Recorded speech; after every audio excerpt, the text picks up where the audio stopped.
Bible nous dit dans Acte 2, 42 qu'il persévérait dans l'enseignement des apôtres. C'est-à-dire qu'ils accordaient du temps et en tout cas, l'enseignement avait une importance très particulière dans l'église primitive, et ça devrait être la même chose aujourd'hui, parce que sans l'enseignement, nous ne pouvons pas connaître le Jésus que nous voulons aimer. Parce que Jésus, comme nous le savons, se révèle dans sa parole. Dans son esprit, nous révèle Jésus, mais son esprit utilise la parole qu'il a inspirée lui-même pour pouvoir nous révéler le Jésus que nous voulons connaître. Le seul Jésus, bien évidemment, puisqu'il n'y en a pas plusieurs. Alors, tout à l'heure, Calix a parlé de quelque chose de miraculeux. Nous étions pécheurs et aujourd'hui, par le Saint-Esprit qui habite en nous, nous pouvons dire Abba Père. Nous pouvons appeler le Seigneur véritablement notre Père. Ça, c'est une grâce extraordinaire, incommensurable, que notre intelligence ne peut même pas sonder. Parce que pour peu que tu te retournes un petit peu et que tu regardes en arrière, que tu regardes dans le rétroviseur de ta vie et que tu vois ce que tu es, ce que tu étais, autant pour moi, et que Dieu, le Dieu saint,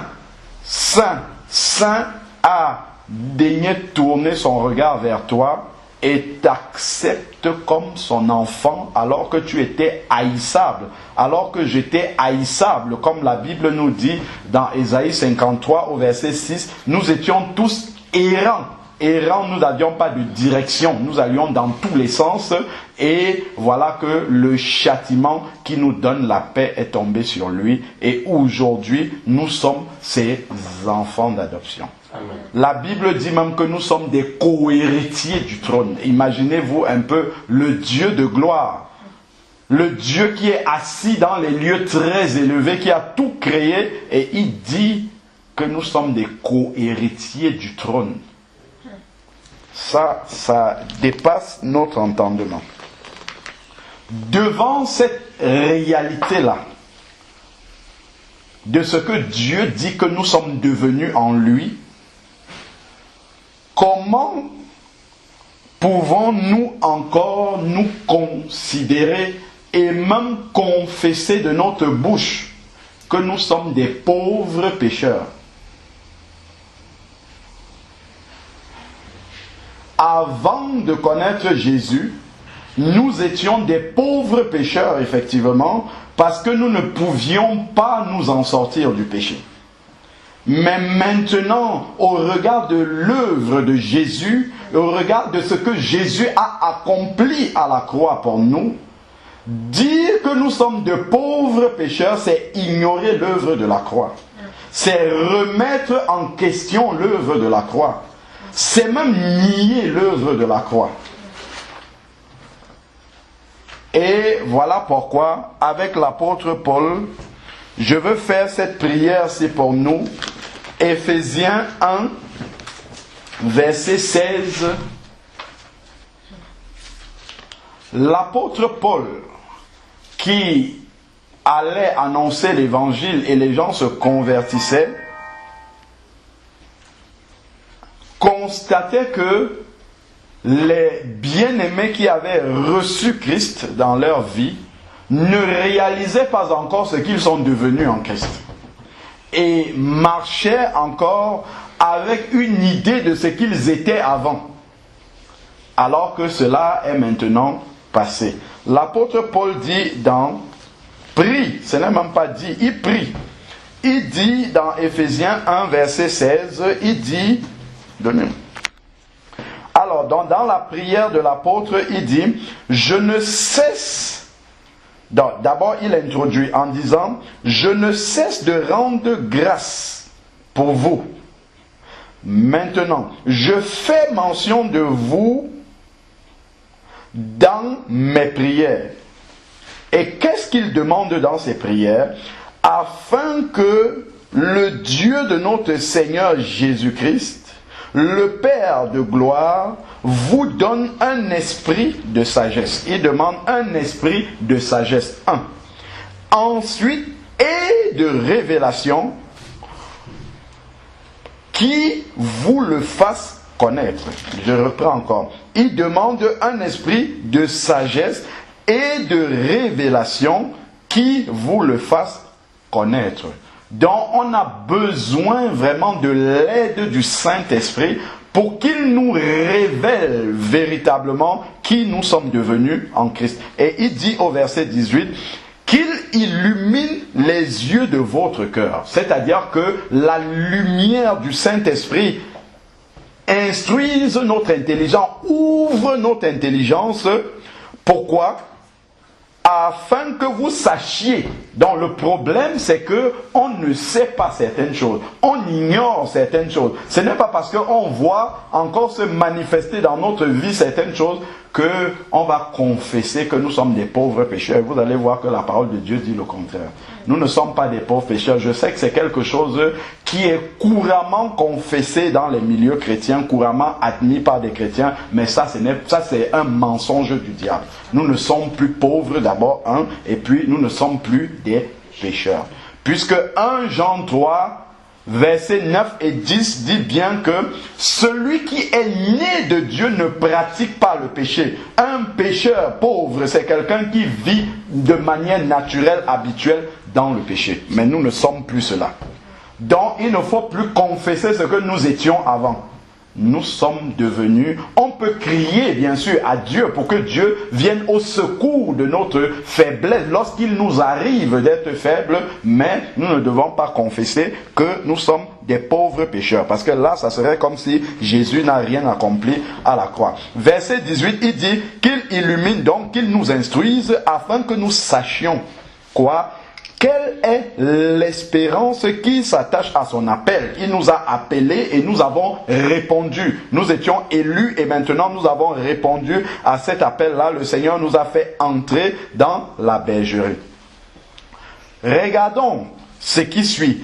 Quel est donc? Il prie que le Seigneur éclaire l'intelligence spirituelle des Éphésiens afin qu'ils sachent quelle est la glorieuse richesse de son héritage. Est-ce que vous imaginez qu'avec une glorieuse richesse telle que la Bible dit de l'héritage céleste, Dieu qui a tout créé, est-ce que nous pouvons être, nous qui sommes au bénéfice de cet héritage, est-ce que nous pouvons être pauvres pécheurs encore?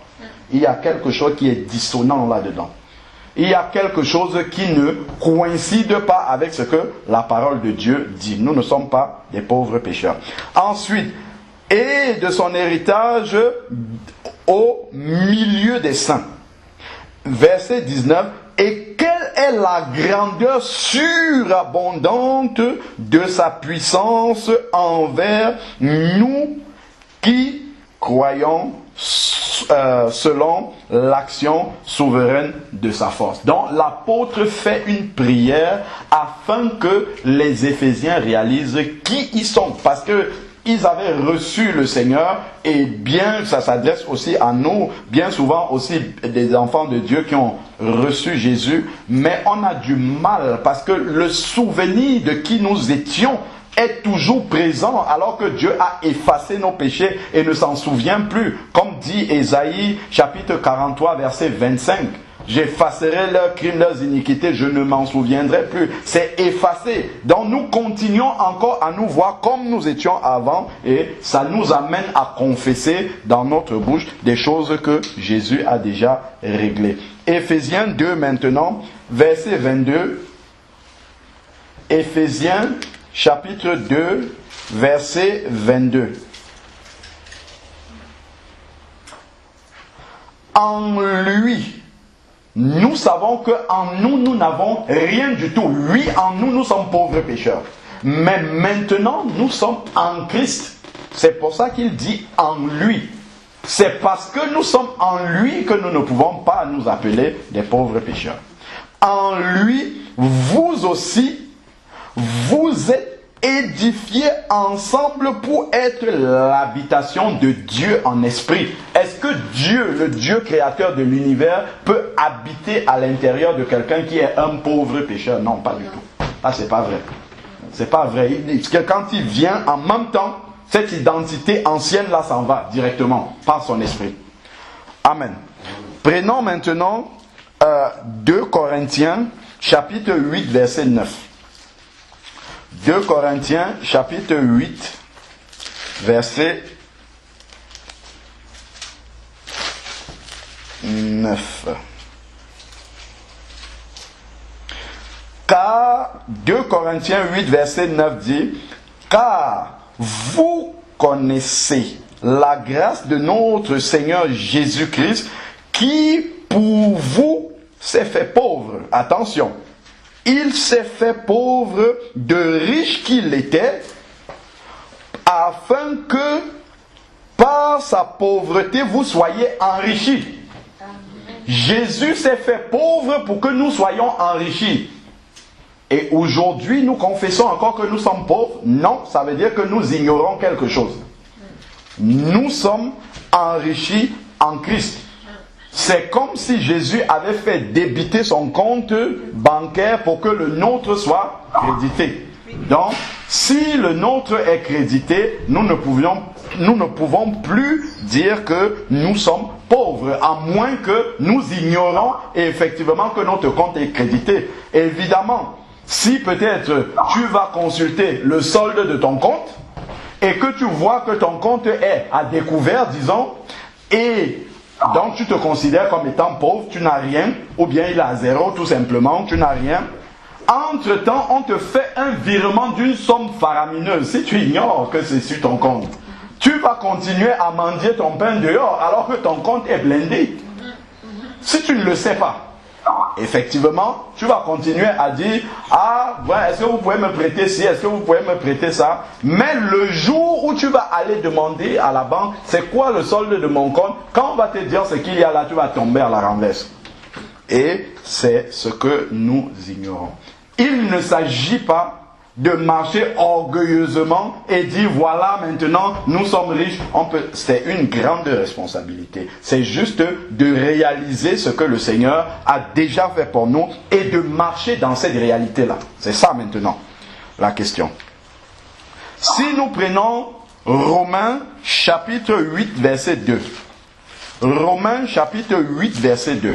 Parce que c'est quand même une grande révélation de réaliser que nous sommes l'habitation de Dieu en esprit. Ça quand même, c'est pas n'importe, on ne peut pas appeler n'importe qui l'habitation de Dieu en esprit. Il y a, je ne sais pas, 6 ou 7 milliards d'êtres humains sur la terre, mais ce n'est pas tous les 7 milliards qui sont l'habitation de Dieu en esprit. C'est quelques-uns qui sont les élus de Dieu.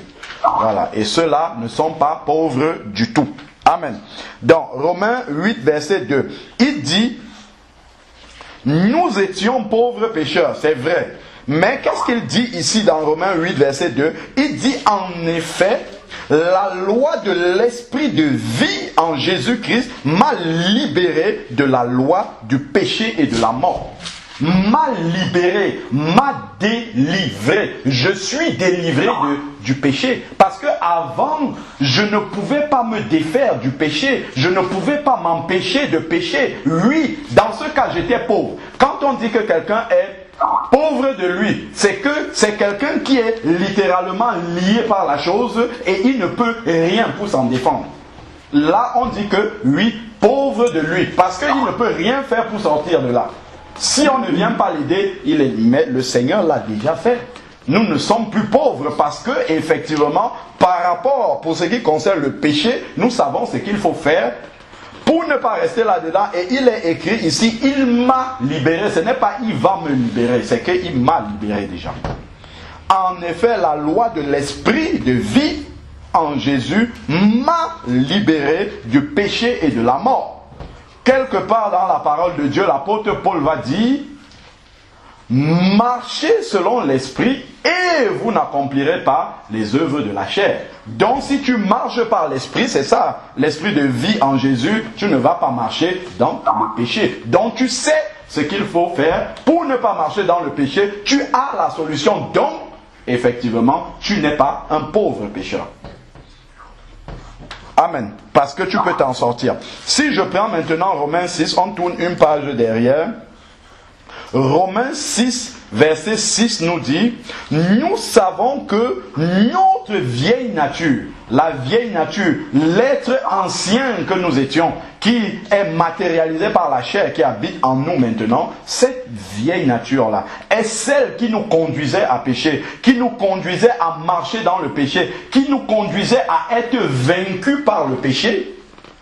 Il dit que cette vieille nature-là a été crucifiée, elle a été mise à mort, elle a été rendue impuissante pour ceux qui sont les enfants de Dieu, pour ceux qui ont réellement confessé Jésus comme Seigneur et Sauveur et qui marchent dans la vérité.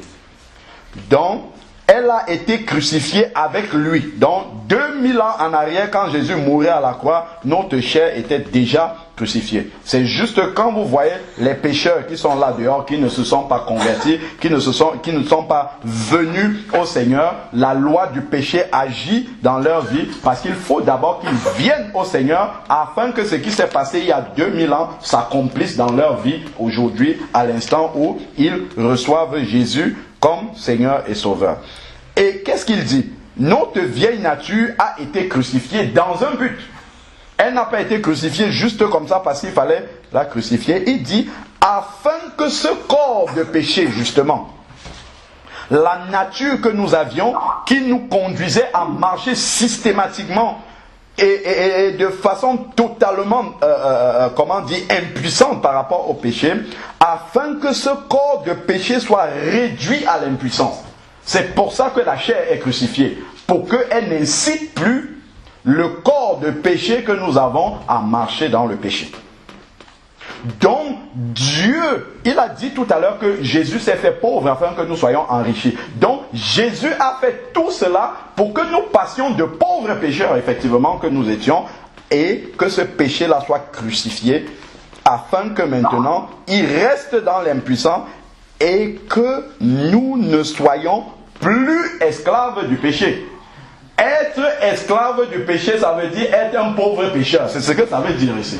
Et il est mort à la croix justement pour que nous ne soyons plus des pauvres pécheurs, que nous ne soyons plus des esclaves du péché. Parce qu'un esclave, en fait, est quelqu'un qui est sous la domination d'un maître et il ne peut pas décider de devenir libre.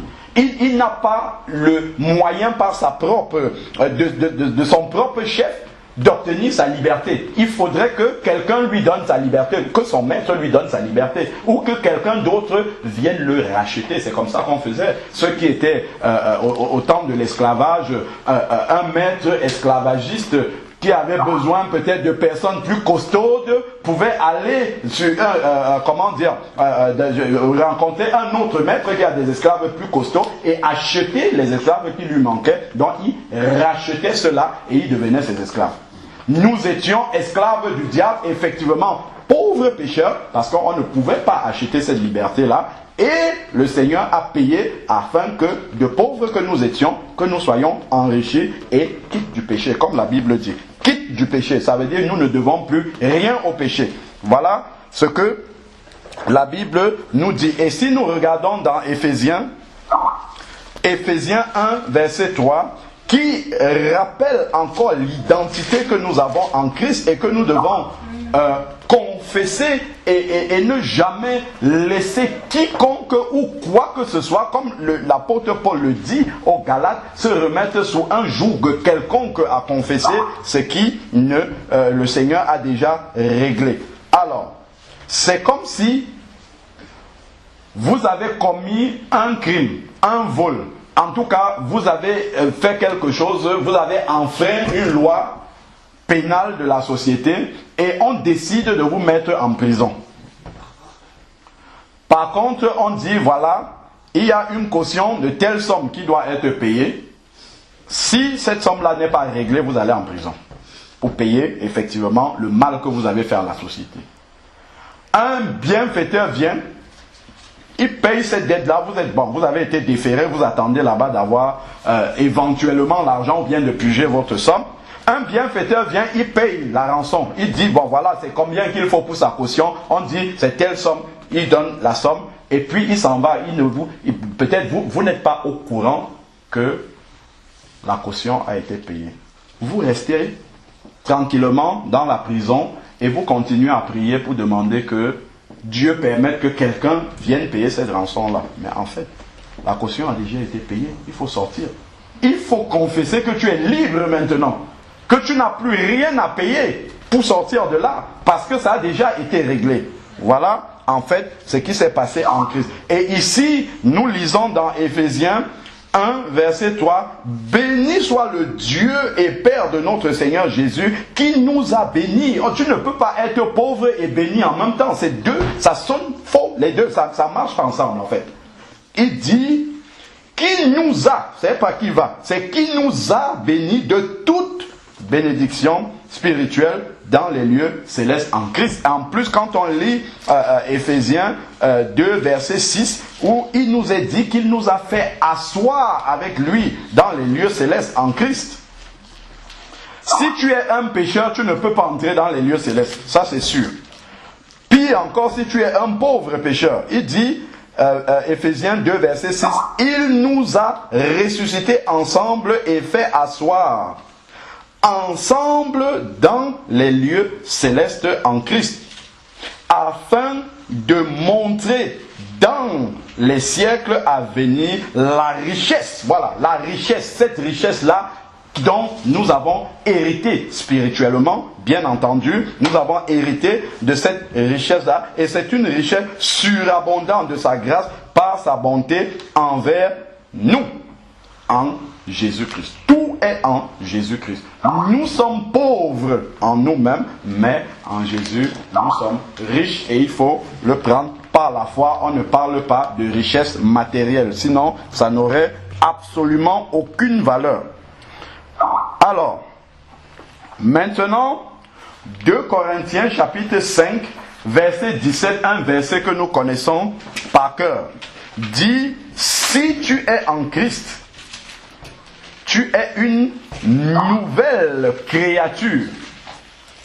Le texte original dit tu es une nouvelle création. Donc Dieu t'a entièrement créé de nouveau.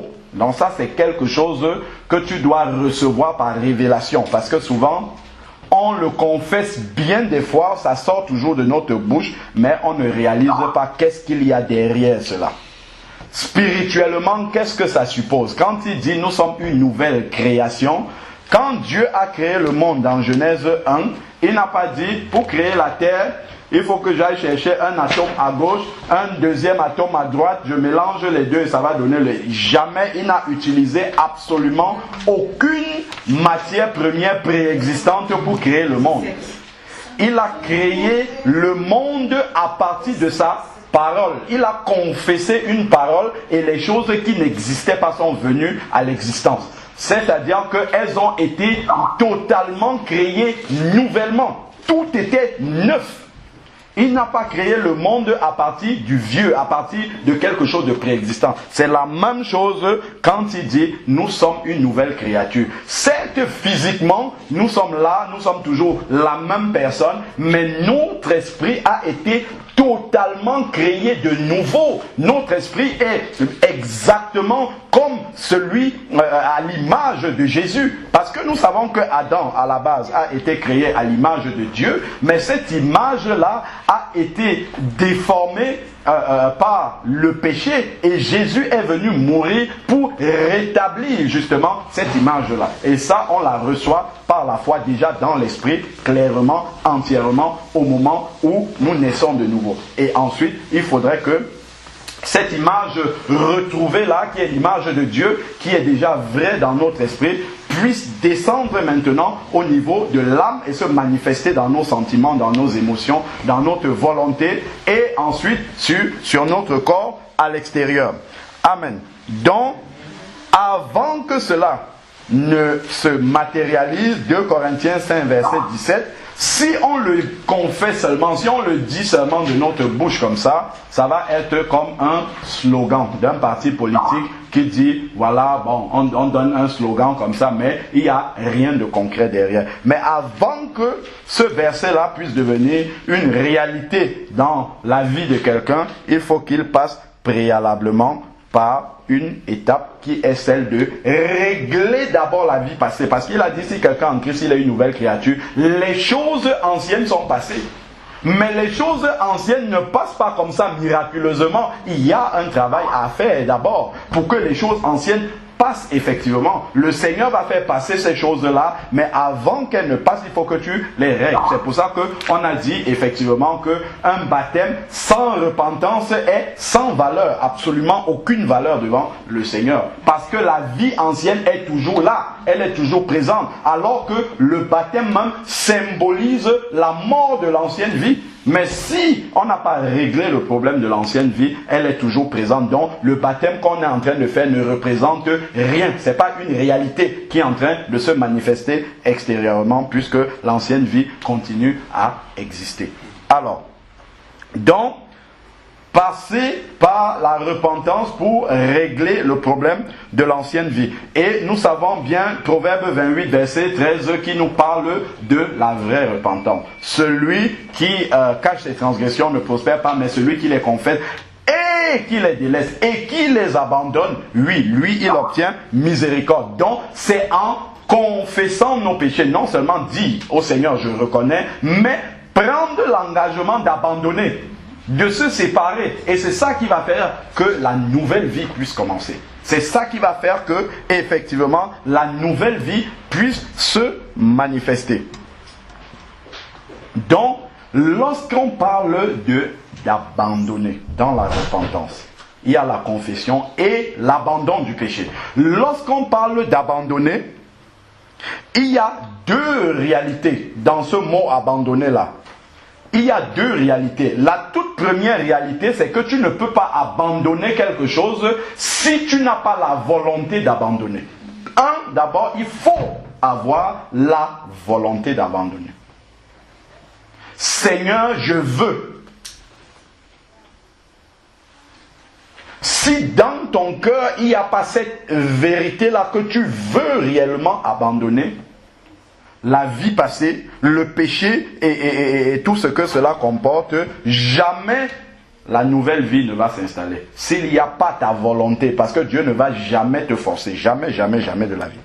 Donc, la toute première chose dans abandonner, c'est d'abord la volonté. Maintenant, lorsqu'il y a la volonté, vient ensuite l'action. 2. Donc, tu as quelque chose à faire. 1, avoir la volonté de le faire. 2, passer à l'action qui correspond à la volonté qui s'est manifestée d'abord, premièrement. Donc, préalablement, la volonté doit se manifester et ensuite, l'action qui correspond à cette volonté-là doit se mettre en place. Et maintenant, lorsque tu as pris la décision, dont cette volonté-là s'est manifestée, et ensuite tu as pris la décision de le faire, et tu l'as fait, effectivement, le Saint-Esprit, à ce moment-là, ce n'est que lorsque les deux étapes-là sont franchies, que le Saint-Esprit vient maintenant, à ce moment-là, pour t'aider à le réaliser. Donc tu ne peux pas rester comme ça. Tu dis, Seigneur, fais que je ne sais plus moi. Tu es peut-être addict à je ne sais pas trop quoi. À colère, je ne sais pas trop. Tu dis, oh Seigneur, enlève la colère. Et tu restes comme ça. C'est tout. Non, il n'y a rien qui va se passer comme ça. Rien. Rien, ça ne marche pas comme ça. Alors, donc, si sincèrement dans ton cœur, tu ne souhaites pas abandonner dans ta vie ce qui ne glorifie pas Dieu, il ne va jamais te forcer. Nous savons que Dieu a créé les hommes libres. Il y a des anges qui font automatiquement la volonté de Dieu. Ils n'ont pas de volonté à eux. Ils viennent, Dieu a dit de faire ça, ils le font, ainsi de suite. Mais Dieu a créé une catégorie sur l'échelle de sa création qui est l'homme avec grande tâche, à qui il a laissé le libre arbitre. Choisis ce que tu veux faire Et donc, Dieu ne va jamais revenir sur ce qu'il avait choisi de sa propre souveraineté de créer l'homme libre. Il ne va jamais faire ça. Si Dieu vient forcer ta volonté, ça veut dire qu'il aura violé exactement sa loi. Voilà, cette loi-là que lui-même il avait décidé. Donc, s'il vient le faire, il aura donc Dieu ne va jamais violer la volonté de l'être humain. Et ça, on le voit avec Apocalypse 3:20. Je crois, on l'a dit tout à l'heure. Je me tiens à la porte et je frappe. Vous voyez comment le Seigneur dit? Il dit, je me tiens. Il aurait pu dire, je viens, j'enfonce la porte et puis j'entre, je m'assois, je soupe avec toi, je prends la nourriture, je pose sur la table et on commence à manger. Non. Il ne fait pas ça. Le Seigneur vient, il toque et il attend. Il fait le premier pas, tac, tac, tac, tac, tac. Maintenant, il faut entendre. Ensuite, tu as entendu, tu as la volonté, tu ouvres. Et maintenant, lorsque tu as ouvert, ça veut dire que tu lui as donné la permission d'entrer et de faire le travail. De la même façon, pour que le Saint-Esprit nous débarrasse de certaines vieilles habitudes qui viennent de notre vieil homme, pour qu'il nous débarrasse de cela, il faut que nous fassions la même chose là, parce que le Saint-Esprit est là, il tape aussi et il veut enlever et nous débarrasser de toutes ces choses-là. Mais si notre volonté n'est pas là, si dans notre cœur, au plus profond de nous-mêmes, si nous ne désirons pas que ces choses qui ne glorifient pas Dieu dans notre vie partent, elles seront toujours là.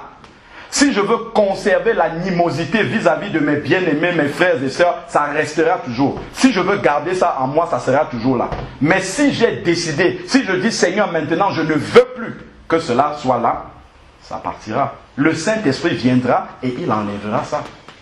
Mais de la même façon, on a tellement de boulets qu'on traîne encore dans notre vie chrétienne. C'est pour ça qu'on finit par croire qu'on est pauvre. Au final. Pourquoi? Parce que justement, au plus profond de nous-mêmes, nous ne voulons pas nous en sortir. Nous voulons rester là à tourner toujours, à dire oh Seigneur, nous sommes de... Non, parce qu'on ne veut pas avancer. On croit qu'on est obligé de rester dans cet état-là. Pas du tout, on n'est pas obligé de rester dans cet état parce que le Seigneur a déjà réglé cela pour nous. Maintenant, il faut que notre volonté aille se mettre en place. Et que, justement, derrière cela, qu'une action de notre part se déclenche. Que l'action se déclenche et le Saint-Esprit vienne réaliser maintenant ce travail. Parce qu'il y a beaucoup de choses dont, par nos propres forces, et on va le voir, on ne peut pas y arriver. Mais ce n'est que lorsque le Saint-Esprit voit cette volonté. Regardez par exemple, ceux qui ont, d'ailleurs, je dis même ceux, nous tous, qui avons marché dans des milieux où on ne prêchait pas la vérité. Pourquoi le Saint-Esprit ne vient pas là et il enlève tout le monde, il les amène vers la vérité? Pas du tout. Il vient, il enlève ceux qui ont la volonté d'écouter, de suivre la vérité. Ceux qui ont reçu l'amour de la vérité, ils ont cette volonté de s'en sortir. Ils sont sincères, ils sont profonds, ils sont vrais avec le Seigneur. Là, le Saint-Esprit vient maintenant et dit, ah oui, celui-là, hop, et il t'enlève. Pourquoi? Il y a quelque chose que toi tu as fait avant. Il y a quelque chose que tu as manifesté avant. Et le Saint-Esprit a vu cela et il est venu. Si vous prenez le cas, par exemple, dans Acte 8, le cas de l'eunuque éthiopien qui se déplaçait de l'Éthiopie là-bas pour venir tous les ans à Jérusalem pour adorer le Seigneur. Donc il y avait cette volonté, cette action. Et quand il rentrait sur son chemin, la Bible nous dit il lisait le rouleau d'Ésaïe. Il voulait connaître ce Dieu-là, mais il ne le connaissait pas. Il n'avait pas la révélation de ce Dieu-là. Mais quand le Seigneur voit une âme sincère comme ça, hop, il envoie son serviteur Philippe dans le désert, rencontre celui-là et annonce-lui la vérité. Mais il y a sûrement plein de personnes qui sont là partout à Jérusalem que le Saint-Esprit ne va pas visiter. Pourquoi? Parce qu'il n'y a aucune volonté de leur part de connaître Dieu. Parmi les pharisiens, il y en a, la plupart ils passaient le temps à critiquer Jésus, mais déjà le fait que Nicodème soit venu vers Jésus, voilà déjà quelqu'un que le Saint-Esprit, et je crois que la Bible nous montre que finalement Nicodème, il était là au moment de la crucifixion de Jésus. Donc il a vraiment reconnu Jésus et accepté Jésus parce qu'il y avait une volonté dans son cœur d'aller vers le Messie. Et là, le Saint-Esprit peut maintenant venir et travailler. Donc, il faut cette volonté-là et que l'action commence. On commence quelque chose et le Saint-Esprit vient nous propulser, nous aider à arriver au bout de ce que nous avons décidé de faire. C'est une décision. Crucifier la chair, tuer le péché dans notre vie, c'est une décision qu'on prend.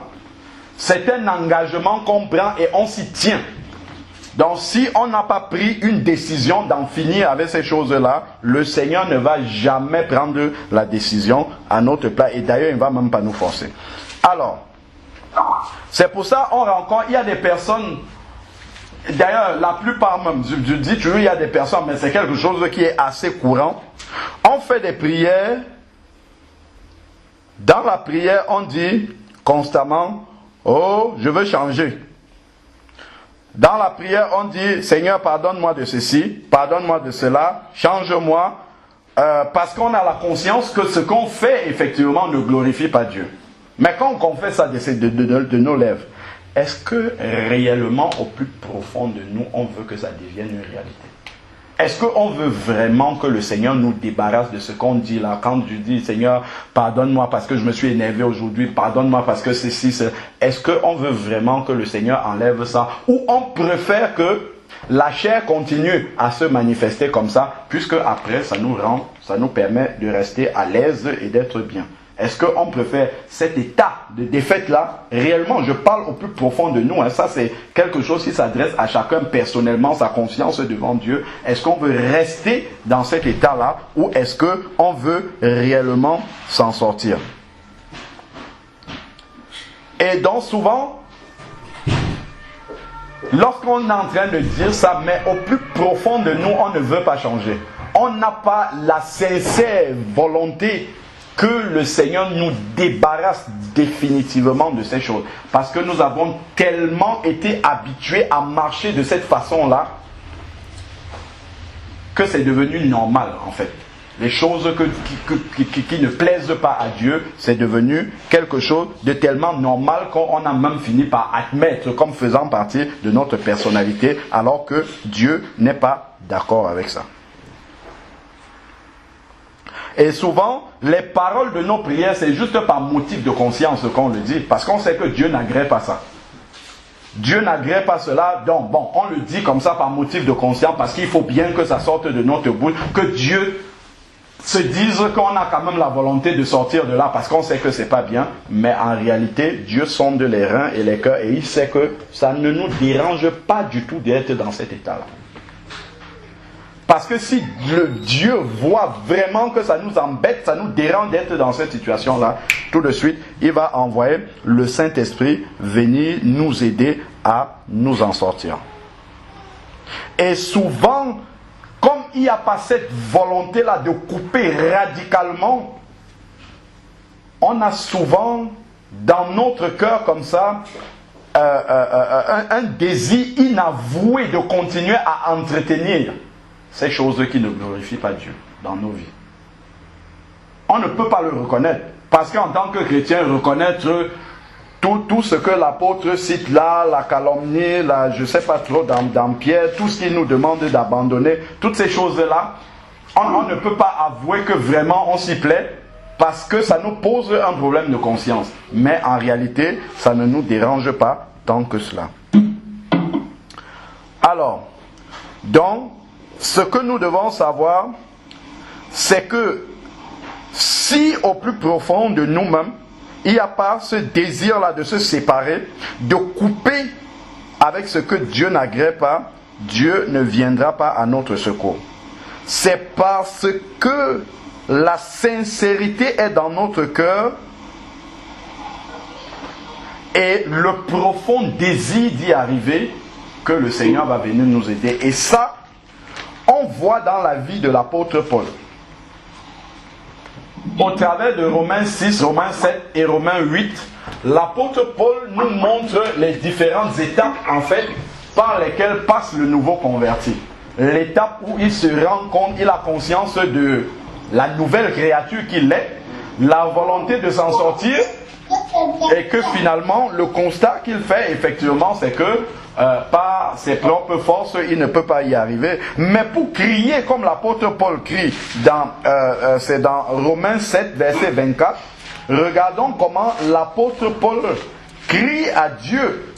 Apôtre Paul, Romains, chapitre 7, verset 24, il dit: misérable que je suis, qui me délivrera de ce corps de mort? Mais pour pouvoir crier comme ça, il faut d'abord que, au plus profond de tes entrailles, que la volonté soit là et que tu aies commencé quelque chose. C'est parce qu'il avait commencé quelque chose qu'il a vu effectivement que ce à quoi il voulait s'attaquer, ses forces étaient trop peu puissantes pour pouvoir le sortir de là. Mais c'est parce qu'il avait commencé quelque chose. C'est parce qu'il a d'abord, un, eu la volonté, et deux, entamé cette démarche de sortie, qu'il réalise qu'en fait, il a besoin de plus. Il n'y a pas que la volonté, il n'y a pas que l'action qui commence, mais il faut aussi la puissance du Saint-Esprit pour nous y aider. Donc, ça, c'est la dernière dimension qu'il n'avait pas encore réalisée en tant que jeune converti. Donc, pour pouvoir crier avec l'apôtre Paul comme ça, il faut effectivement que vous soyez sincères dans la vérité avec le Seigneur. Si on lit les versets d'avant, à partir du verset 14 jusqu'au verset 23, qu'est-ce qu'il nous est dit?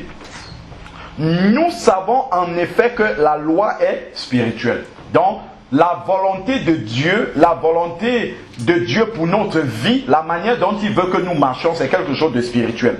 Donc, alors, ensuite, il dit, mais moi, je suis charnel, vendu au péché. Donc, voici l'apôtre Paul qui, au départ, disait qu'il est un pauvre pécheur. Ici, là, vendu au péché. Car ce que j'accomplis, je ne le comprends pas.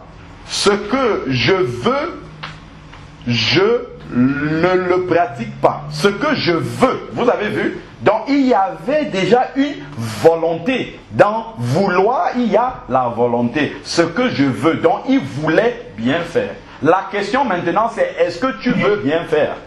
Est-ce que tu veux réellement dans ta vie de tous les jours, dans tes rapports avec les gens, parce que c'est souvent à ce niveau-là que nous avons le plus de problèmes. Est-ce que dans tes rapports avec les gens, tu veux vraiment que la gloire de Dieu puisse se manifester? C'est là où on a le plus de problèmes. L'apôtre Paul, lui, il le voulait.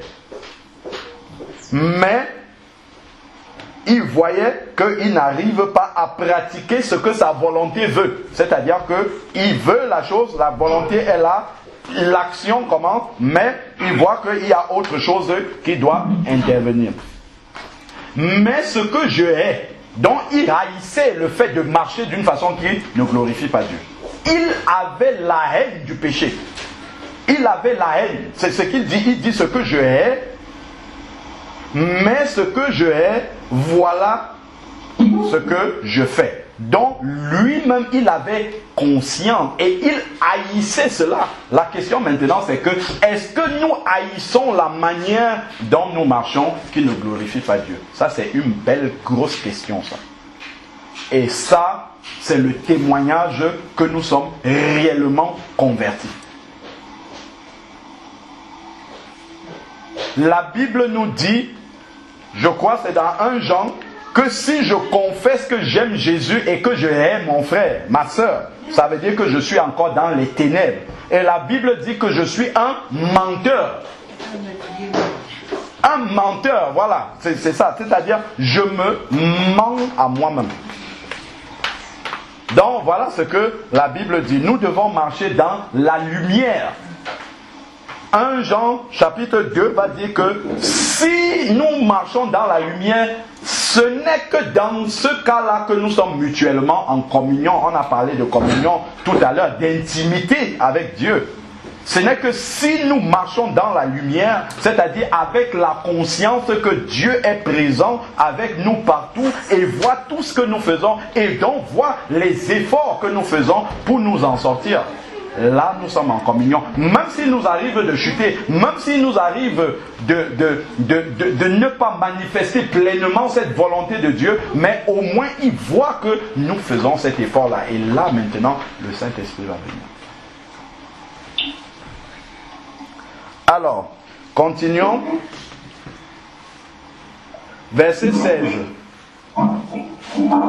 Si ce que je ne veux pas, je le fais, donc ce que je ne veux pas. Ce que je ne veux pas. Donc il avait une volonté et sa volonté était de faire effectivement ce que Dieu veut. Magali, s'il te plaît, est-ce que tu peux fermer ton micro? Alors, je déclare d'accord avec la loi qu'elle est bonne. Donc, il dit ce que Dieu veut là pour ma vie, ce que Dieu me demande de faire, c'est bien. C'est ça qu'il faut que je fasse. Donc, sa volonté ici est de marcher entièrement dans la volonté de Dieu, de faire ce que Dieu veut vraiment qu'il fasse. Donc, il n'a pas ce problème-là au niveau de la décision. Là, on est vraiment dans le cas d'un chrétien qui est sincère, d'un chrétien qui est vrai avec Dieu. Et on va voir que Dieu va effectivement venir à son secours. Alors, verset 17, maintenant, ce n'est plus moi qui accomplis cela, mais le péché qui habite en moi. Donc il réalise effectivement que le péché en lui peut être, c'est la chair en fait, hein, d'ailleurs c'est ce qu'il dit après. Car je le sais, ce qui est bon n'habite pas en moi, c'est-à-dire ma chair. Car je suis à même de vouloir, mais pas d'accomplir le bien. Je suis à même de vouloir, dont la volonté t'appartient déjà. C'est la vérité que nous avons ici, c'est que tu dois vouloir. Maintenant, il y a la chair qui est là, mais nous ne devons rien à la chair, c'est-à-dire que le Seigneur nous a donné la capacité de maintenir la chair dans l'impuissance. Donc, la volonté était là. Ici, l'apôtre Paul n'est pas dans un stade définitif. Ça, ce n'est pas la vie du chrétien adulte, ça. En fait, ça, c'est le chrétien qui est nouvellement converti, qui démarre, en fait, dans la vie de l'esprit, dans la marche par l'esprit, et qui commence à réaliser ces choses-là. Et bien souvent, nous en restons à ce stade-ci de 1 Corinthiens 7, Romains 7. Mais il faut passer à Romains 8 pour voir comment le chrétien mature, adulte, finit par s'en sortir de cette situation-là, comment le Saint-Esprit le sort définitivement de cette situation. C'est là dans Romains 8. Donc ici, c'était une étape intermédiaire par laquelle l'apôtre est passé. Alors, nous sommes au verset 18, car je le sais, ce qui est bon, ainsi de suite. Bon. Prenons le verset 19 maintenant. Je ne fais pas le bien que je veux. On voit en plus toujours cette volonté-là de faire ce qui est selon la parole de Dieu. Mais je pratique le mal que je ne veux pas. Je pratique le mal que je ne veux pas. Effectivement, il y a dans notre vie des choses qui sont spontanées, qui se manifestent comme ça de façon spontanée. On n'a pas contrôlé, la chose est déjà là, une parole qui est sortie par inadvertance, ou bien, je sais pas moi, on s'est mis dans un état rapide. Mais ça peut arriver.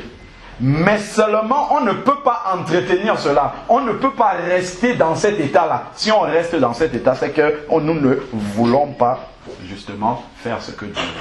Si je suis en colère, par exemple, ça peut m'arriver de lever une parole comme ça. Mais immédiatement, je dois écouter la voix de l'esprit et revenir à moi-même directement, net, et j'en ai la capacité. C'est pour ça que Dieu ne nous appelle pas pauvres pécheurs. Parce que j'ai la capacité, justement, quand je constate que le pied s'est déjà mis sur une mauvaise voie, de revenir sur la bonne voie. Parce que le Saint-Esprit peut me ramener. Si je lui dis, comme l'apôtre a crié dans le verset 24, misérable que je suis, Seigneur, je veux faire ta volonté, mais je vois que c'est difficile, aide-moi. Si on le dit sincèrement, le Seigneur vient et il nous aide à y arriver. Verset 21 maintenant. Je trouve donc cette loi pour moi qui veut faire le bien. Donc, toujours pareillement, le mal est présent à côté de moi. Ce qui est bien, c'est que le Saint-Esprit nous révèle ce qui est mal. Et ça, c'est extraordinaire. Ça fait la différence justement entre quelqu'un qui est converti et celui qui ne l'est pas. Parce que celui qui n'est pas converti, la Bible dit qu'il marche dans les ténèbres. Donc il ne sait pas où il va, il pose son pied à gauche, à droite, il peut piétiner quelqu'un et avancer toujours parce qu'il est dans les ténèbres, il ne voit pas où il va. Mais nous qui sommes dans la lumière, si tu poses ton pied sur quelqu'un, tu vas dire tout de suite, excuse-moi, parce que tu vois que son pied est là et que tu ne dois pas le faire. Et que ce n'est pas bien de le faire. Mais le problème, c'est que souvent, ceux qui sont censés être dans la lumière font les œuvres des ténèbres sans être dérangés. Et là, par contre, il y a un problème. Il faut que nous soyons totalement vrais avec le Seigneur, 100%, qu'il n'y ait aucune trace de ténèbres dans notre cœur surtout, parce que tout part de là. La Bible dit bien dans Jérémie 17 que le cœur de l'homme est tortueux et mauvais par-dessus tout, qui peut le connaître. Même étant chrétien, nous avons encore des zones qui restent ténébreuses dans notre cœur. Et il faut mettre ça à plat devant Jésus. Si nous ne mettons pas cela à plat devant Jésus, notre cœur ne sera jamais pur. Et Dieu ne peut pas prendre quelqu'un qui n'a pas le cœur 100% pur. Je dis, même si de façon... Parce qu'on a dit dans l'esprit, nous sommes totalement régénérés. Ensuite, il faut que ça descende dans la volonté. Donc, il faut au moins, même si le corps n'a pas encore manifesté la perfection, il faut que le cœur soit entièrement sincère devant Dieu. Si notre cœur n'est pas droit, je ne parle pas de la justice des hommes. Je ne parle pas si frère Nicanor ne sait pas que je le déteste, je suis content, donc ça va. Il n'y a pas de souci. Si je peux être dans cet état-là, c'est que j'aurai des sérieux problèmes avec Jésus. Très sérieux. Il vaut mieux que maintenant, je pose ce problème-là. Je pose ces problèmes-là au Seigneur maintenant pour qu'il m'aide à régler ça. Parce qu'après, ça va être très difficile. Il faut déjà que notre cœur soit totalement droit, entier, vis-à-vis du Seigneur. Que lorsque je ferme mes yeux pour prier le Seigneur, que je sache que dans mon cœur, il n'y a aucune impureté. Absolument aucune. Et c'est possible. Même, je dis bien, même si ce n'est pas encore manifesté. On sait que si on ne peut manifester totalement cela que quand on aura revêtu le corps glorifié. Ça c'est vrai, ça il n'y a pas de problème. Donc on ne parle pas de quelqu'un qui manifeste la perfection. On n'en est pas encore là.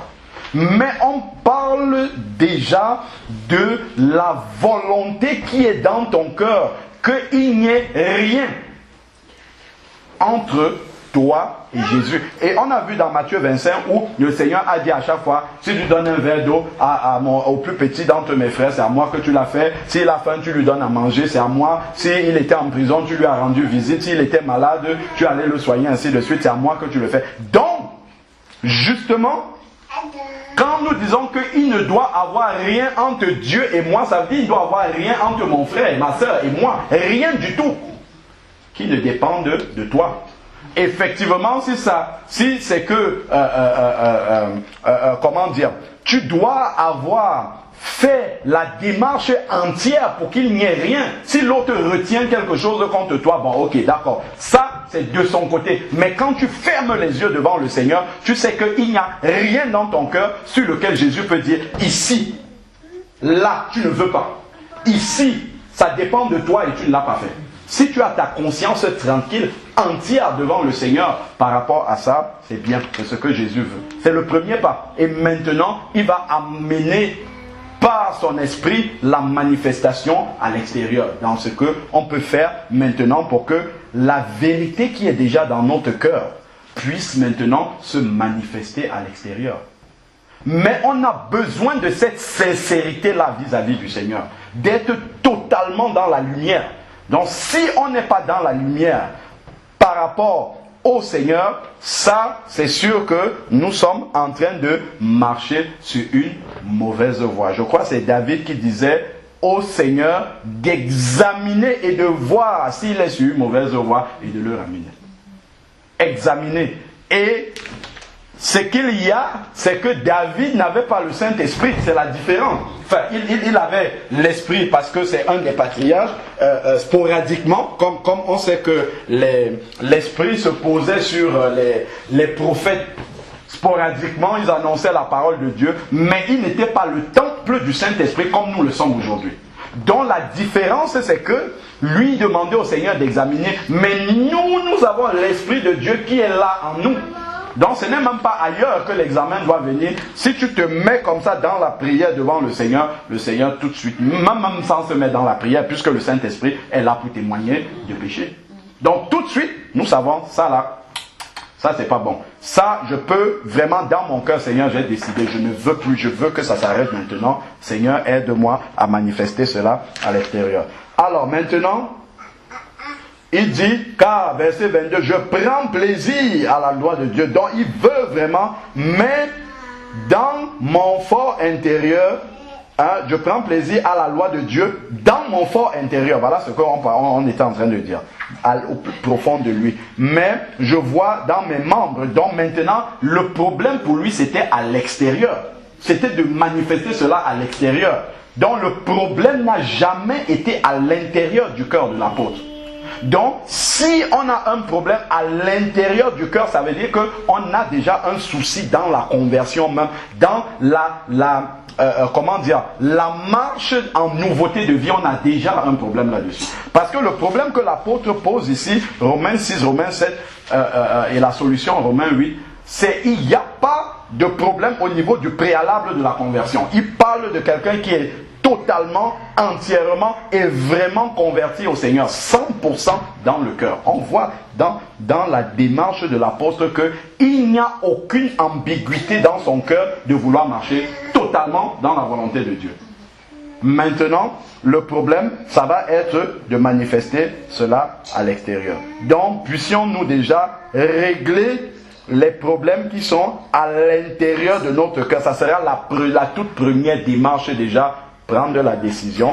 Ensuite, l'action aussi. Et là maintenant, le Saint-Esprit, lui, il vient nous aider à manifester cela à l'extérieur. Et c'est d'ailleurs ce qui est arrivé à l'apôtre. Si on a lu tout à l'heure Romains 8, verset 2, il parle de l'esprit de vie en Jésus m'a libéré de la loi du péché. Donc le Saint-Esprit ne vient que après les étapes qu'on a vues. La décision totale dans le cœur, la sincérité entière dans le cœur. Alors là maintenant, le Saint-Esprit vient pour l'aider à vaincre ce qui concerne la partie extérieure qu'il n'arrive pas à manifester. Verset 23, mais je vois dans mes membres une autre loi qui lutte contre la loi de mon intelligence et qui me rend captif. Donc voilà un esclave captif de la loi du péché qui est dans mes membres. Et là maintenant, il crie à Dieu. Et le Seigneur vient le délivrer au verset 2 du chapitre 8. En effet, la loi de l'esprit de vie en Jésus-Christ m'a libéré de la loi du péché et de la mort.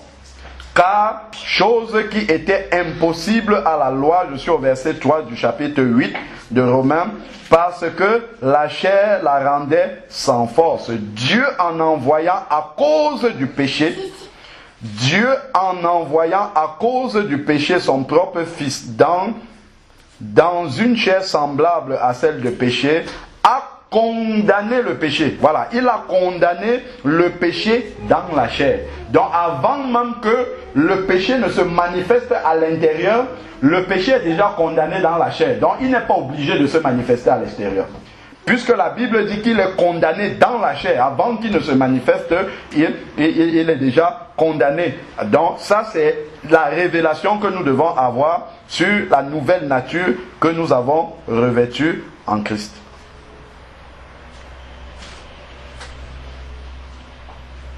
Voilà, et verset 4, et cela pour que la justice prescrite par la loi soit accomplie en nous.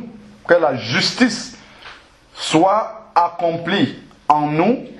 Donc, la justice prescrite par la loi soit accomplie en nous qui marchons à un. Voilà la solution. Non selon la chair, mais selon l'esprit. L'apôtre Paul va dire que celui qui marche par la chair s'affectionne aux choses de la chair. C'est-à-dire que quand tu as pris l'habitude de marcher, faire les choses de la chair, alors ton cœur commence à s'attacher. S'affectionner, ça veut dire désirer profondément quelque chose. Ton cœur va commencer même à désirer ces choses-là de la chair, à les entretenir, à marcher avec de façon courante. Mais il demande de marcher par l'esprit afin que nous puissions nous affectionner aux choses de l'esprit. Aimer la manifestation du fruit de l'esprit. Avec tout ce qu'il y a, l'amour, la joie, la paix, ainsi de suite. Alors, donc les bonnes dispositions doivent être déjà dans notre cœur. Lorsque on lit dans Matthieu 11, verset 12, il nous est dit en fait, Matthieu chapitre 11, verset 12, c'est un verset qu'on connaît. On connaît ce verset-là par cœur, mais souvent on le traduit d'une drôle de façon dans nos vies. Et moi-même d'ailleurs, au début de ma conversion, je le traduisais aussi comme ça dans ma vie. Matthieu 11, verset 12 dit « Depuis les jours de Jean-Baptiste jusqu'à présent, le royaume de Dieu est forcé dans certaines versions et ce sont les violents qui s'en emparent. » Donc, quand moi j'entendais violent, je pensais qu'il fallait participer à toutes les activités de l'assemblée. Donc, il fallait se faire violence pour être là, partout, à tout ce qu'il faut. Lorsque on comprend bien de quoi il est question ici, il parle de la violence par rapport à nous-mêmes. C'est toi qui es le premier adversaire. C'est toi-même. C'est en toi qu'il faut faire cette violence-là. Parce que naturellement, ta chair ne veut pas marcher tel que Dieu veut. Ta chair ne veut même pas recevoir la volonté de Dieu pour ta vie. Donc c'est contre elle justement que tu dois être violent. Tu dois faire ce que la chair ne veut pas et ça va être un combat. Et nous savons que dans un combat, c'est le plus violent qui va remporter le combat. Tout simplement. Si ta chair arrive à te brutaliser, eh ben, tu vas perdre le combat. Mais si par contre, justement, tu arrives justement à être violent par rapport à ta chair, à aller à l'encontre de ce qu'elle désire, là, à ce moment-là, tu vas t'emparer du royaume des cieux tel qu'il parle. C'est pour ça que le Seigneur Jésus parlait d'un combat à celui qui vaincra dans les lettres aux 7 églises, à celui qui vaincra. Donc il y a un combat effectivement à mener dans lequel il faut être violent. Et ce principal combat-là, c'est pas contre Satan, hein, c'est contre la chair. Même si cette chair-là est alimentée par ce qui vient de Satan, c'est quand même une chair qui habite en nous. Et on sait que Satan n'habite pas en nous. Il est à l'extérieur et il essaie de nous séduire. Prenons maintenant Éphésiens et on va finir par là. Éphésiens chapitre 4, versets 20 à 24. Éphésiens 4, 20 à 24.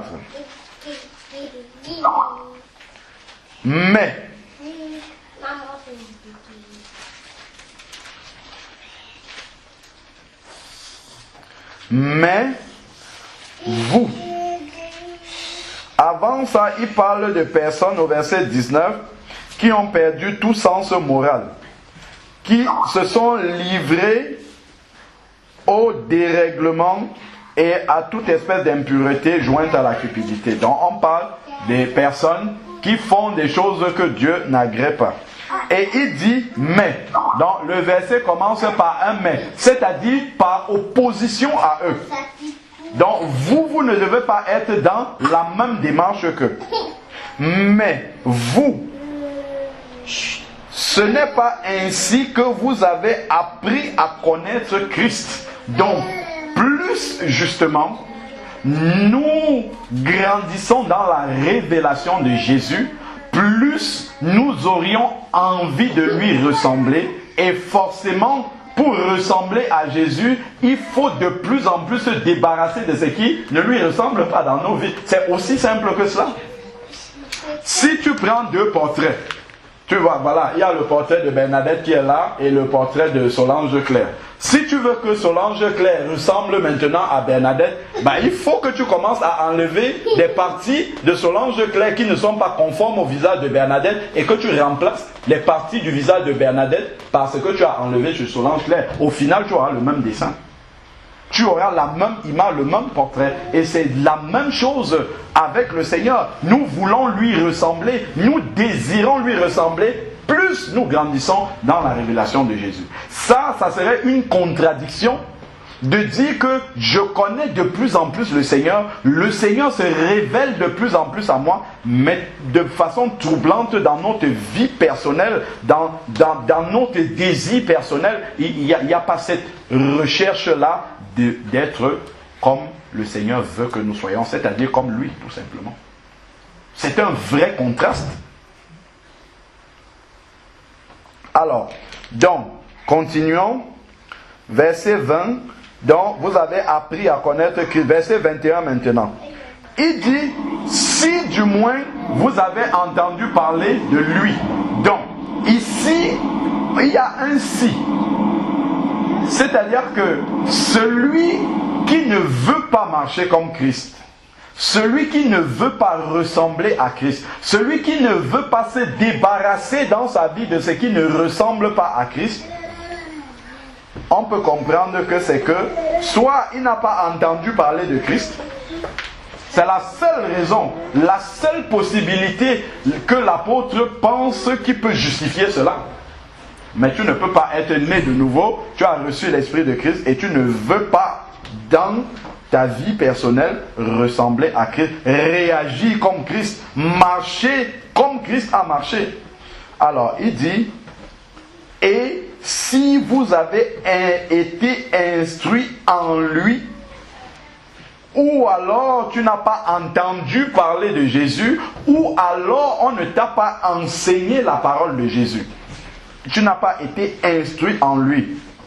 Conformément à la vérité qui est en Jésus, effectivement, si on t'a enseigné l'erreur, tu vas porter l'erreur en toi et tu vas avancer avec. Mais tu as le devoir et l'obligation en tant qu'enfant de Dieu de pouvoir t'instruire toi-même en lisant la parole de Dieu et le Saint-Esprit viendra te révéler ce Jésus-là. Donc même si on ne t'a pas donné l'enseignement dans les réunions d'assemblée, au moins dans ta méditation personnelle de la parole de Dieu, le Seigneur va se révéler au travers de son esprit, il va t'expliquer justement cette parole-là.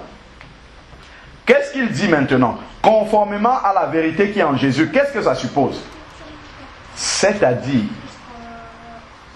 vous dépouillez à cause de votre conduite passée de la vieille nature. Se dépouiller de quoi? De la vieille nature qui corrompt par des convoitises trompeuses. Nous devons nous dépouiller de la vieille nature. Nous devons nous débarrasser, nous devons nous déshabiller, parce que la vieille nature, en fait, c'est comme un vêtement que nous avons sur nous. Et l'apôtre nous dit que nous devons nous dévêtir, nous devons nous déshabiller. Quand tu enlèves totalement le vêtement qui est en toi, tu le jettes, tu le poses de côté, et maintenant, tu revêts un vêtement nouveau avec lequel tu avances. Se dépouiller, se débarrasser, se détacher, abandonner, laisser de côté. Voilà cela. Et ça, on voit également que se dépouiller, c'est un verbe d'action. C'est un verbe d'action qui est déclenché par une volonté d'abord. Donc tu as quelque chose à faire. Donc si tu restes là et tu croises les mains et tu dis, bon, j'attends que le Saint-Esprit fasse, le Saint-Esprit ne va rien faire parce qu'il y a une action. Vous dépouiller, c'est un verbe vraiment qui suppose que tu commences quelque chose, que tu engages une démarche, et alors à ce moment-là, le Saint-Esprit vient le rendre possible. Se dépouiller de sa vieille nature, abandonner, rejeter, laisser de côté, haïr totalement sa vieille nature avec les convois. On voit, il y a les convoitises trompeuses. C'est-à-dire que il y a des choses qui viennent de notre vieille nature que le malin va utiliser parce que justement dans notre cœur, on n'a pas encore décidé radicalement de couper avec ces choses-là. Vous avez vu que le malin dans Genèse 3, quand on parle souvent du péché originel, a vu qu'il y avait une convoitise dans le cœur de Ève. Et c'est là, il est venu jouer sur cette convoitise-là qui était là pour l'amener à pécher, à transgresser la loi de Dieu. Mais c'est parce qu'il y avait une porte ouverte. Donc, quand radicalement, on n'a pas encore décidé de couper définitivement avec ces choses-là de la vie passée qui ne glorifient pas Dieu et qui sont dans notre cœur, le malin vient, il nous injecte des choses trompeuses. Tu sais, c'est pas tellement grave, je peux encore rester comme ça, Dieu comprend de toute façon. C'est pas ça le plus important. Donc, il va toujours venir avec des mots comme ça pour nous faire croire que nous pouvons rester comme ça et être en communion avec Dieu. Ça, c'est pour nous éloigner justement du prix de la vocation céleste. C'est pour que nous empruntions un chemin parallèle tout en pensant que nous sommes encore sur le chemin étroit. Et souvent, on ne réalise pas à quel moment on a pris la voie d'à côté et que nous sommes maintenant en train d'aller sur cette voie-là. Donc ce sont des convoitises qui sont dans notre cœur et le diable vient simplement nous encourager avec cela. C'est pour ça qu'il parle de trompeuse. Trompeuse parce qu'elle ne nous mène pas au but final. Et ça, on a parlé tout à l'heure dans Matthieu 25 des vierges folles et des vierges sages. Il y a une réalité justement dans la parabole des vierges folles et des vierges sages, c'est que les vierges, les 10 étaient ensemble. Ça c'est l'église, parce que pour être vierge, l'apôtre Paul dit, je vous ai fiancé comme une vierge pure à un seul époux. Donc il parle bien de l'église. Ce sont des gens qui sont nés de nouveau, qui font partie du corps de Christ. Donc les vierges sont ensemble, marchent ensemble, ça c'est l'église. Mais lorsque l'époux vient, on crie à minuit, voilà l'époux. C'est lorsque l'époux vient que chacun se rend compte de son état spirituel. C'est la venue de l'époux qui révèle l'état spirituel des uns et des autres. Mais nous avons la grâce que le Saint-Esprit nous révèle déjà à chacun personnellement l'état spirituel dans lequel nous sommes. L'état de notre cœur quotidiennement, nous le savons. Quand tu veux te coucher le soir et que tu fais ta prière avant de t'endormir, tu sais comment Dieu voit ta journée là, telle que tu as été. Tu le sais entièrement du début jusqu'à la fin. Tu sais qu'il y a peut-être des choses qui n'ont pas été à la gloire de Dieu.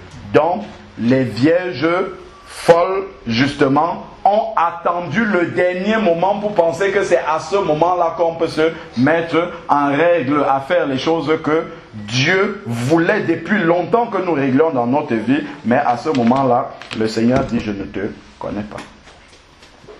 Verset 23 maintenant, Éphésiens 4, verset 23. Être renouvelé par l'esprit dans votre intelligence. Donc il dit, lorsque tu vas te dépouiller justement de ta vie passée, tu vas te débarrasser de cela, tu vas l'abandonner, tu vas déshabiller ce vieux vêtement souillé là qui t'éloigne encore de Dieu. À ce moment-là, tu vas être renouvelé par l'esprit dans ton intelligence.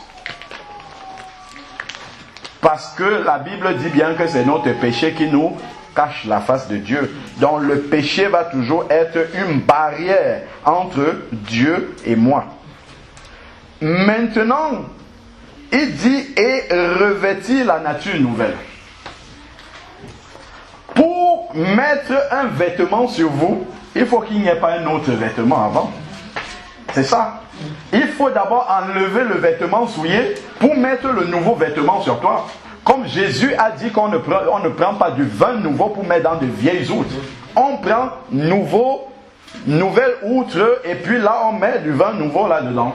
Le vêtement, il parle de revêtir ici. Donc pour que justement, et le revêtir vient totalement à la fin. Et il y a un et, verset 24, ça commence par un et, donc c'est une conséquence.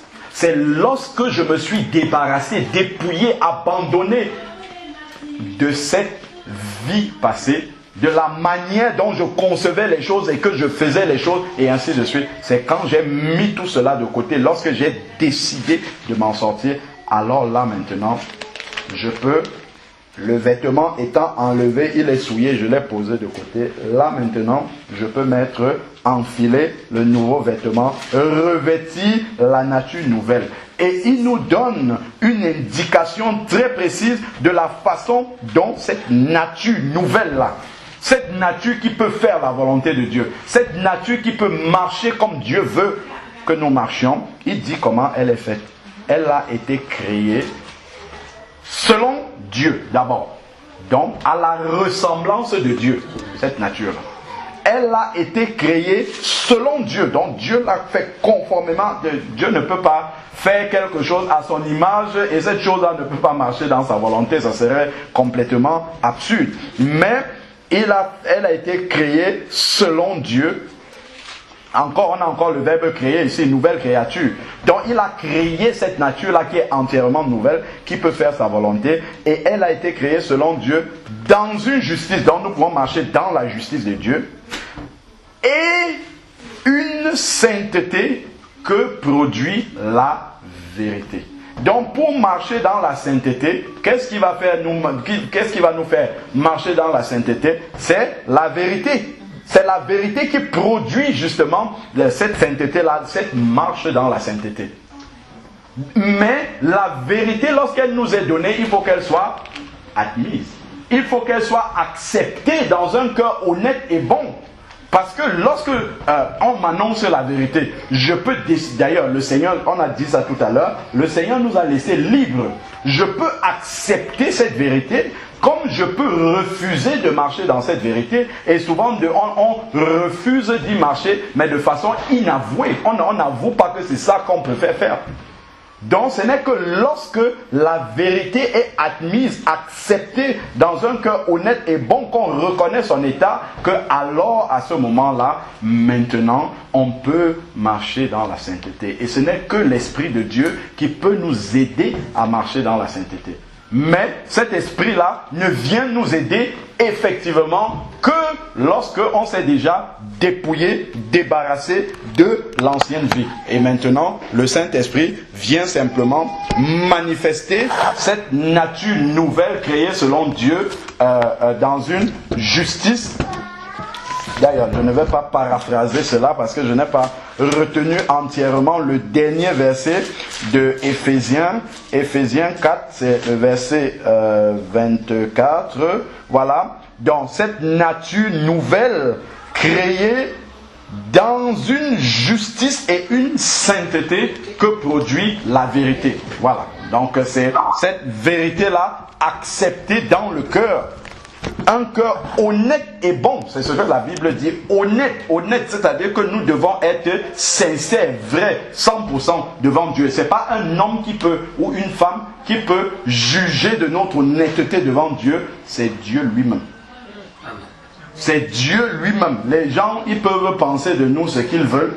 Ça a peu d'importance. À partir du moment où Dieu lui-même, il regarde dans ton cœur, et toi-même, tu sais ce qu'il voit dans ton cœur, s'il n'y a rien, gloire à Dieu, c'est bon.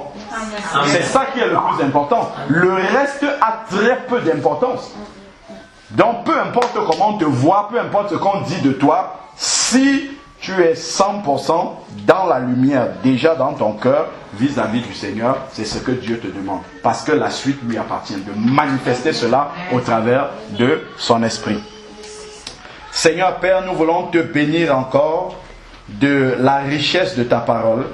Merci parce que tu nous éclaires encore par ta lumière.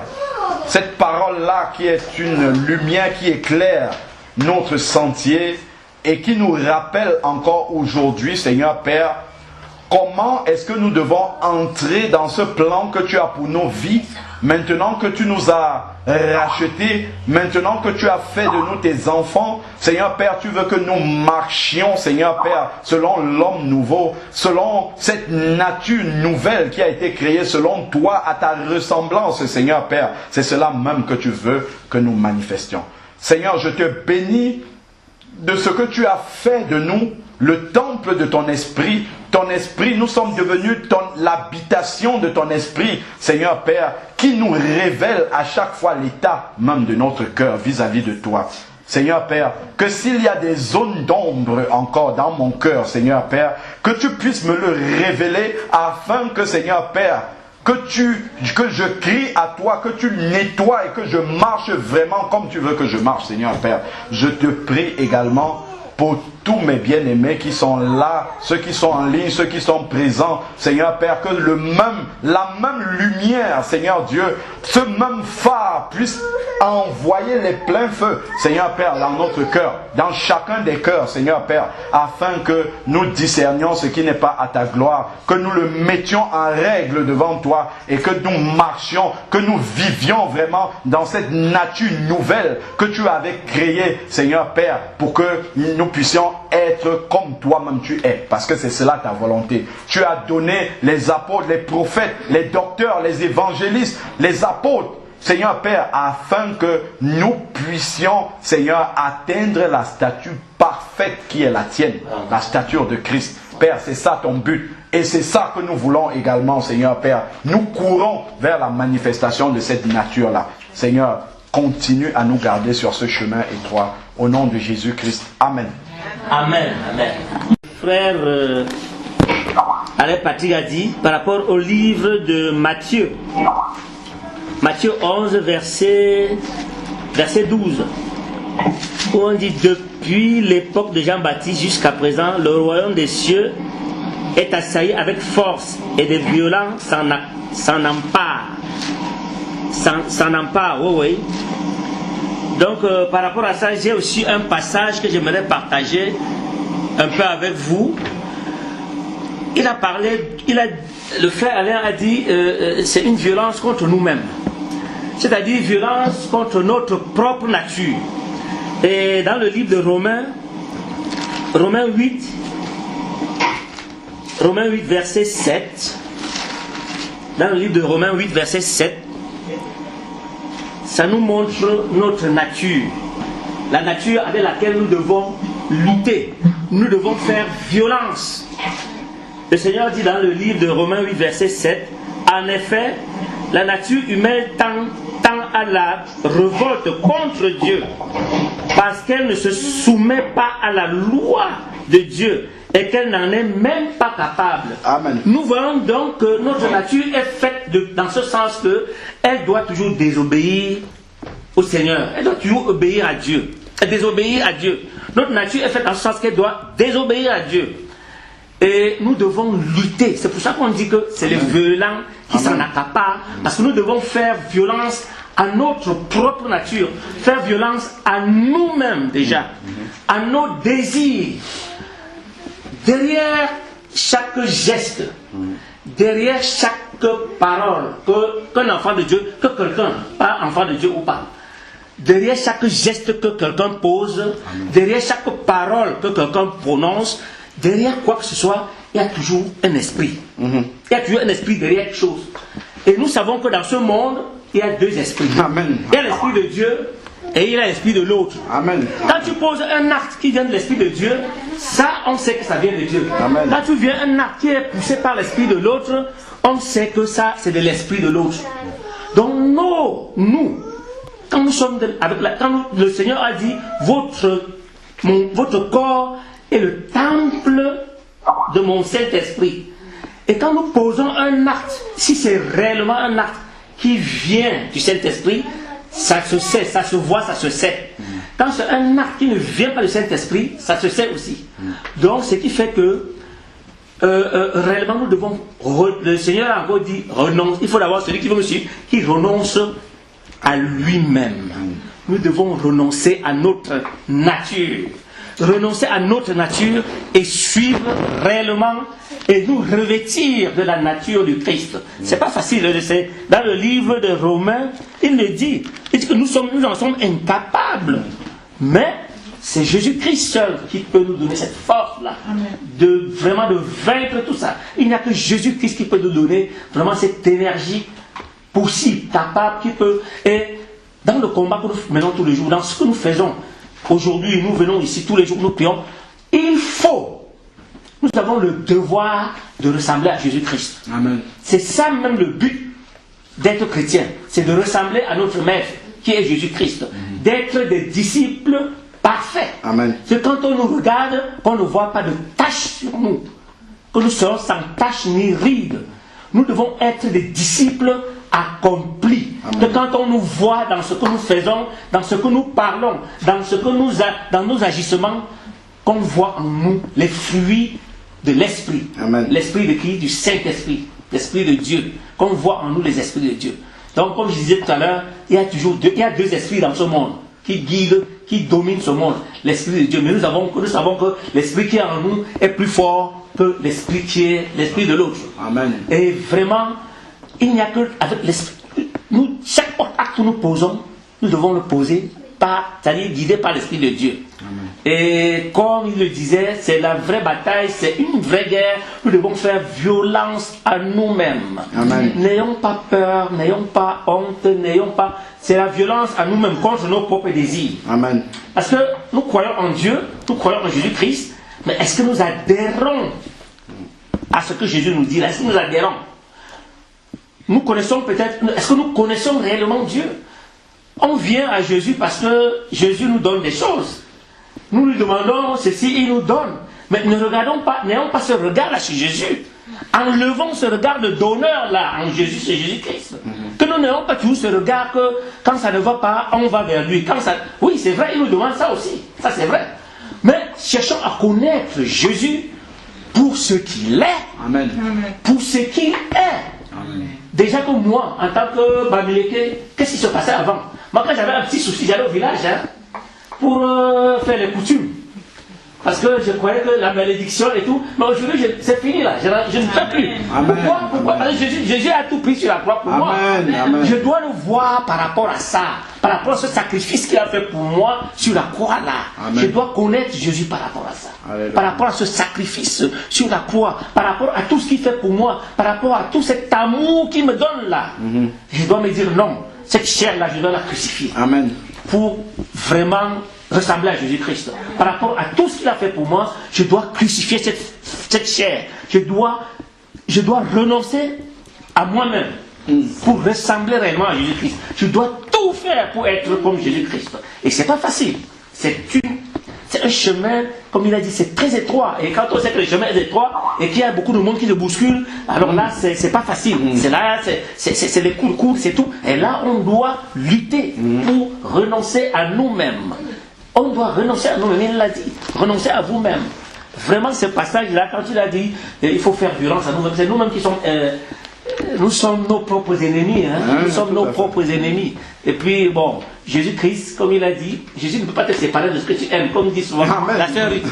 Jésus ne peut pas te séparer de ce que tu aimes. Si tu aimes la fornication, Jésus-Christ ne peut pas te séparer de la fornication. Parce qu'il sait que tu aimes ça. Il n'est pas là pour venir séparer les amis. Il n'est pas là pour séparer les amis. Il vous laisse. Jusqu'au jour où il sentira que tu as ce dégoût. Tu ne veux pas. Là, alors il dira que voilà, maintenant, comme tu es devenu l'ennemi de l'autre, maintenant tu viens, que tu sois mon ami. Amen. Et c'est comme ça que tu seras l'ami du Christ. Vraiment, renonçons à nous-mêmes, renonçons à notre propre chair, renonçons à notre nature, cette nature qui est rebelle. Qui est rebelle au Seigneur Jésus-Christ là. Cette nature, il le sait. Jésus nous le sait. Que cette nature, notre nature même, c'est une nature rebelle, qui rejette les choses de Dieu, qui rejette la parole de Dieu, qui rejette tout. Alors rencontrer quelqu'un dans la rue là, maintenant, parle de Dieu. Certaines choses te diront, mais fous-moi le camp avec ton Dieu là. Il te dit, mais fous-moi le camp. Pourtant, il ne s'est pas créé lui-même. Il ne s'est pas créé. Quand il se lève le matin, dis donc, il est en forme, il est en santé, il respire. Il va à son travail. Il donne le bon rendement au travail. Il ne pense pas à tout ça. Que ça vient d'où? Il croit que ça vient de lui. Non. C'est Jésus-Christ. C'est Dieu qui nous fait ça. Donc nous devons vraiment savoir que nous devons renoncer à nous-mêmes et lutter pour sacrifier, pour crucifier notre nature, cette nature humaine que nous avons là. C'est pas facile, chers frères. Nous allons y arriver. Avec la force du Christ, on va y arriver. Amen. Merci. Amen, amen, amen. La suite du verset là, hein, le verset 8 de Romains 8 là toujours, dit que ceux qui sont sous l'emprise de la chair ne peuvent plaire à Dieu. Amen. Amen. Le but du chrétien, c'est de plaire à Dieu. Amen. Donc si tu t'affectionnes aux choses de la chair, tu ne vas pas pouvoir plaire à ton maître. Donc c'est une peine perdue en fait. Amen. Oh, ben c'est une peine perdue.